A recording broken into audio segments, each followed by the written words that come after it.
राजा वीरेंद्र सिंह एक न्यायप्रिय और शक्तिशाली राजा थे। उनका राज्य स्वर्ण नगरी खुशहाल था। रानी सुमित्रा दयालु और सुंदर थी। उनके एक ही संतान थी, राजकुमारी सुरभि, जो सुंदरता और बुद्धि में अद्वितीय थी। महल में चारों ओर हर्षोल्लास था। आज राजकुमारी का 16वां जन्मदिन था। संवाद। राजा, अब हमारी बेटी बड़ी हो गई है, उसे योग्य वर की आवश्यकता है। रानी, पर कौन योग्य होगा हमारी लाडली के लिए? उसी समय राजपुरोहित प्रवेश करता है। उसके हाथ में ज्योतिष की एक पुरानी पोथी है। पुरोहित गंभीर स्वर में कहता है, महाराज, भाग्य का लेख अटल होता है। राजकुमारी का विवाह एक ऐसे वर से होगा जो मानव नहीं पर वही राज्य का रक्षक बनेगा। राजा और रानी स्तब्ध रह जाते हैं। महल में सन्नाटा छा जाता है। उस रात राजकुमारी सुरभि को एक अजीब सपना आता है। सपने में एक सुनहरी रोशनी और एक आवाज सुनाई देती है, सुरभि, भय मत कर, जब समय आएगा तू प्रेम से एक श्राप को तोड़ेगी। राजकुमारी घबरा कर उठती है, लेकिन उसे ये शब्द बार बार याद आते रहे, श्राप को तोड़ेगी। कुछ दिन बाद राजकुमारी महल के बगीचे में खेल रही होती है। अचानक झाड़ियों से एक काला सुनहरा कुत्ता बाहर आता है। उसकी आंखों में बुद्धिमत्ता और दुख झलकता है। राजकुमारी मुस्कुराकर कहती है, तुम कौन हो प्यारे?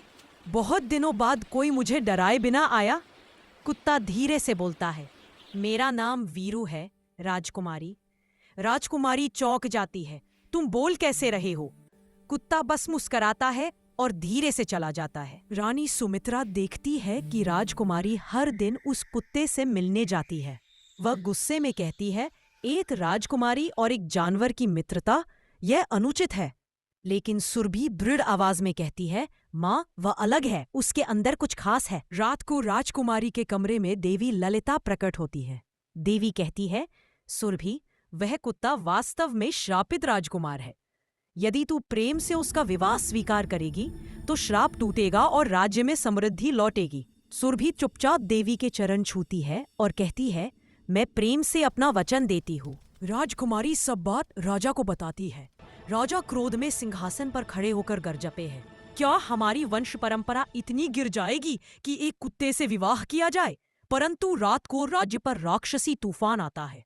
महल की दीवारें हिल जाती हैं। उसी समय कुत्ता वीरू अपने रूप में चमक उठता है। उसकी आंखों से बिजली जैसी रोशनी निकलती है और वह तूफान रोक देता है। राजा स्तब्ध रह जाते हैं। राजपुरोहित, महाराज, यही वह है, देवताओं द्वारा भेजा गया रक्षक।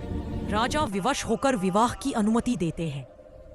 महल में सन्नाटा, ढोल नगाड़े धीमे बज रहे हैं। राजकुमारी और कुत्ता वीरू 7 फेरे लेते हैं। हर फेरे पर देवी की आकाशवाणी गूंजती है, प्रेम सबसे बड़ा सत्य है। जनता यह विवाह देखकर दंग रह जाती है। कुछ लोग हंसते हैं, कुछ रोते हैं, पर राजकुमारी के चेहरे पर शांति है। दिन बीतते जाते हैं।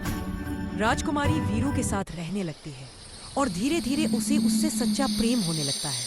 एक रात चांदनी में जब वह उसे सहला रही होती है, अचानक वीरू इंसान के रूप में बदल जाता है, एक सुंदर तेजस्वी राजकुमार। राजकुमारी स्तब्ध रह जाती है। वीरू धीरे से, मैं श्राप से मुक्त नहीं हुआ हूं पूरी तरह। यदि तुमने मेरा रहस्य किसी को बताया तो मैं हमेशा के लिए खो जाऊंगा। राजकुमारी कसम खाती है, मैं कभी किसी को नहीं बताऊंगी।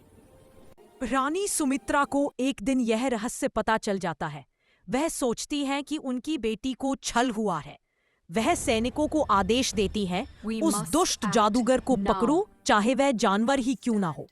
सैनिक वीरू को घेर लेते हैं। राजकुमारी रोती है, माँ, यह अपराध है, लेकिन कोई नहीं सुनता। के प्रांगण में लकड़ियां रखी जाती है। कुत्ता वीरू को बांध दिया जाता है। राजकुमारी उसके चरणों में गिर जाती है, तुम्हें बचाने के लिए मैं अपनी जान दे दूंगी। वीरू शांत स्वर में कहता है, प्रेम कभी मरता नहीं सुरभि, यदि तुम्हारा प्रेम सच्चा हुआ तो मैं फिर लौट आऊंगा। आग जल उठती है। राजकुमारी बेहोश हो जाती। राख उड़ती है और अचानक आकाश में बिजली कड़कती है। देवी ललिता प्रकट होती है, मूर्ख मानवो, तुमने उस प्रेमी आत्मा को जलाया है जिसने तुम्हारा राज्य बचाया था। देवी अपने आंसू बहाती है और उन आंसुओं से राख में जीवन लौट आता है।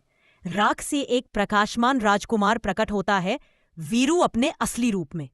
कुमार वीरू और राजकुमारी सुरभि देवी के चरणों में झुकते हैं। देवी कहती है, आज सच्चे प्रेम में श्राप को तोड़ा है। अब से इस राज्य में कभी अन्याय नहीं होगा। राजा और रानी पश्चाताप करते हैं और अपनी बेटी को गले लगा लेते हैं।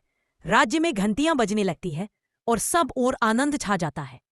कुमारी और राजकुमार का भव्य राज्याभिषेक होता है।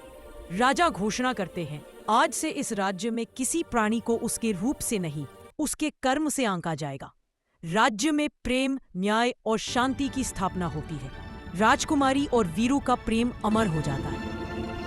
प्रेम वह शक्ति है जो श्राप को वरदान बना देती है। जहां प्रेम सच्चा हो, वहां देवता भी नतमस्तक होते हैं।